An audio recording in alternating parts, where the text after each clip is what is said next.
olen nüüd Moldova pinnal ja otsin mõnda head söögikohta. Kõik on tühi, aga ilm on ilus, õhus on kevadet. Korraks kartsin, et kui tulla veebruaris siia, et mis saab. Ja, väga mõnus on.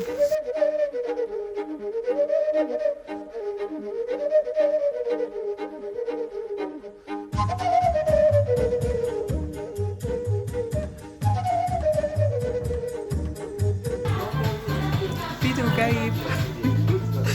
Alustasin Usbekistani söögikohast, aga küll jõuab ka Moldova kraami tarbida.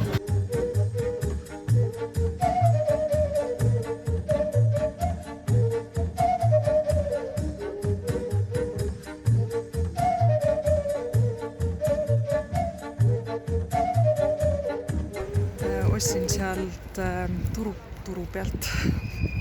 Ma ei tea, mida seal müüakse, igasugust punavalget kraami ja nüüd mul jääb kodutööks uurida, millega tegu. Aga vaadake, kui nüüd mingi amulett äkki. Äkki hakkab nüüd armastuses vedama, kes teab.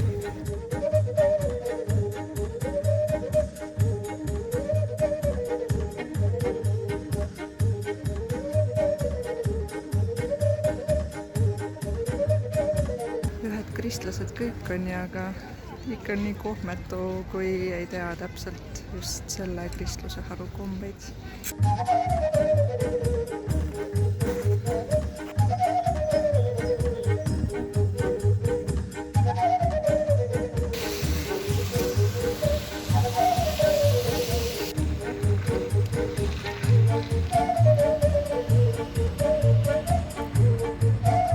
Tegin oma kodutöö ära nüüd. Tegemist on martišoriga.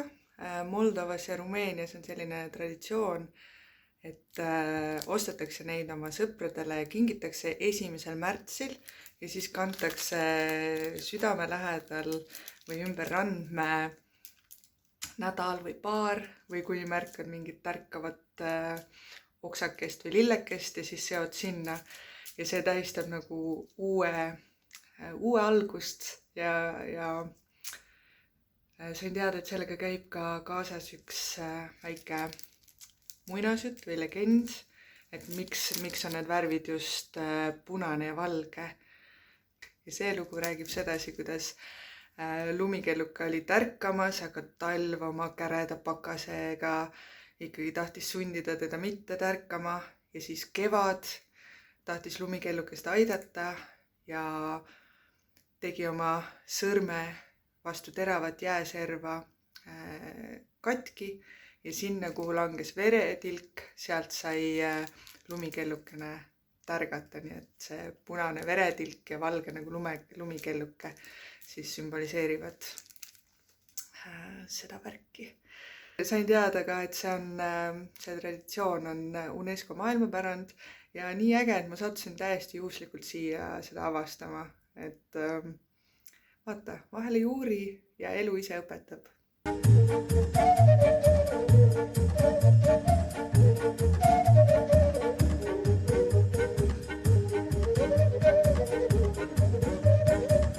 Ootan juba põnevusega seda tuuri seal veinikeldrite labürindis.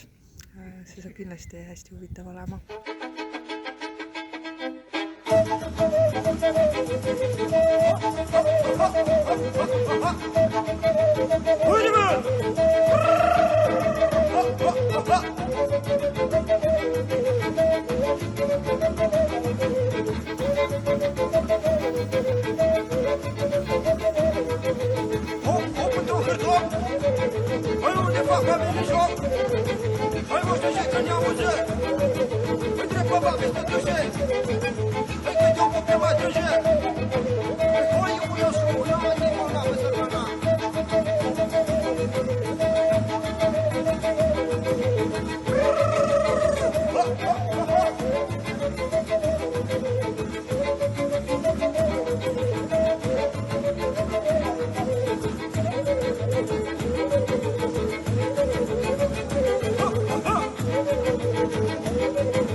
Väike fun fact on see, et kõik need koridorid kokku seal maal on 100 kilomeetrit umbes.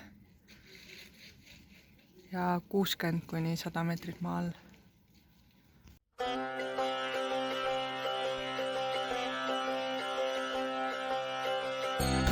Lähme Krisnade lilli ostma. Pärast räägin.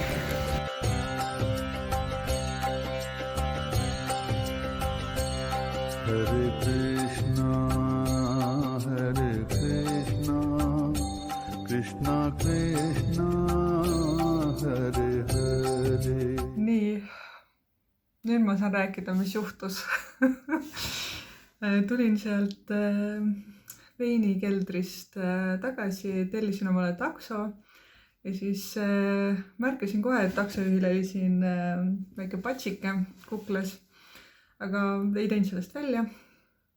Ja siis proovisin seal arendada oma vene keele oskusi ja küsisin talt, et kuidas seda öelda ja kuidas toda öelda ja siis saime jutu peale. Ja siis küsisin talt ka, et millist Moldova toitu ta soovitaks kindlasti proovida, et mida ma kindlasti peaksin sööma. Ja siis ta ütles, et tead, mida sa kindlasti ei peaks sööma, liha. Ja siis läks jutt edasi ja selgus, et ta on Krishna Hit ja siis ta kutsus mind taimetoitu sööma sinna kogudusse ja siis ühel hetkel ma olingi seal ruumis, kus oli see pühamus siis Krishna auks ja ma mõtlen, et mis võiks olla veel unikaalsem kogemus, kui kogeda midagi sellist Moldovas.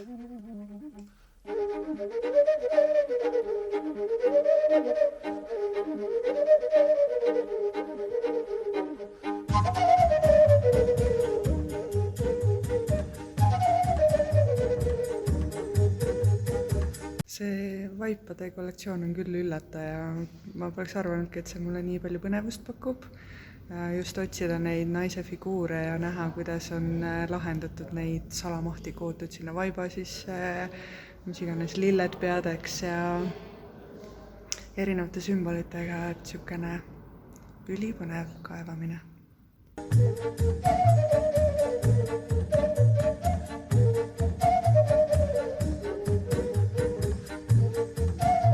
See sümboliseerib naise kätt.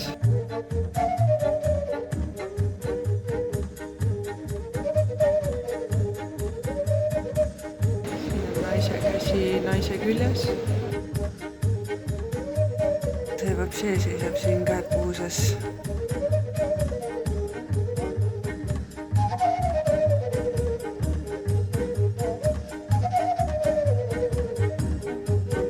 Mis toimus nende inimeste kujutluses, nad neid lõid?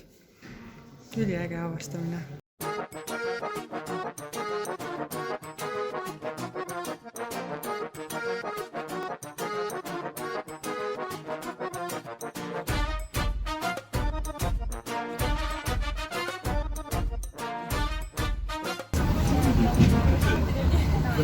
Siin lõhnab veini järele.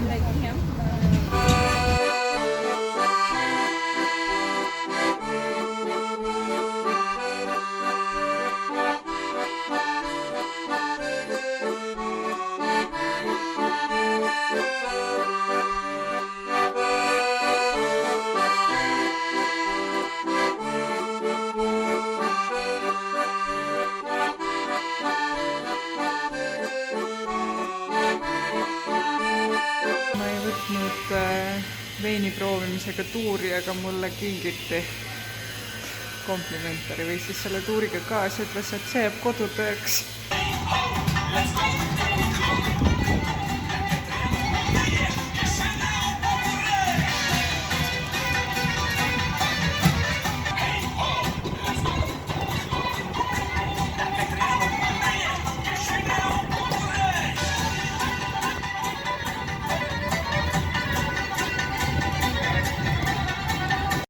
Tore oli küll, aga ei tea, kuidas siit koju saab. Kõik taksod on pisi.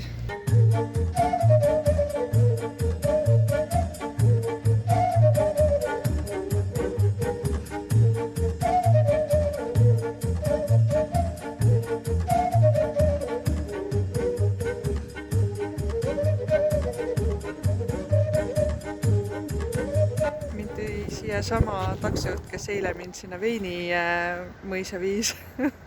Ja fun fact, et me rääkisime omavahel itaalia keeles niivõrd kuivõrd ma oskasin seda. Aga see on päris huvitav olukord jälle.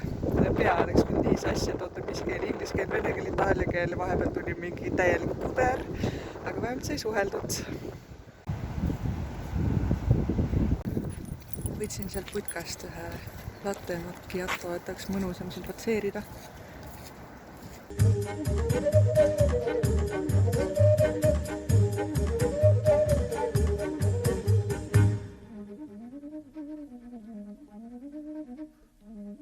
Central Park Moldova moodi. Ma ei ole New Yorgis käinud, aga ma kujutan ette, et vibe võib üsna sarnane olla.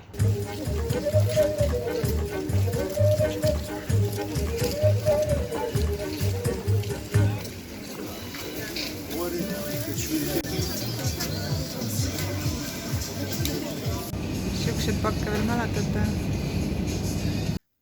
Ostsin turult kartulipirukat. Ja siis Borodino leiba. See oli mu vanaema üks lemmikuid leibu ja ma tahaks loota, et see on võib-olla kuidagi lähedal selle maitsele, mida tema taga otsis. Ja siis ma ostsin 10 paari sokke, mis on puuvillast ja bambusest täies mahus ja ainult 50 senti tükk, nii et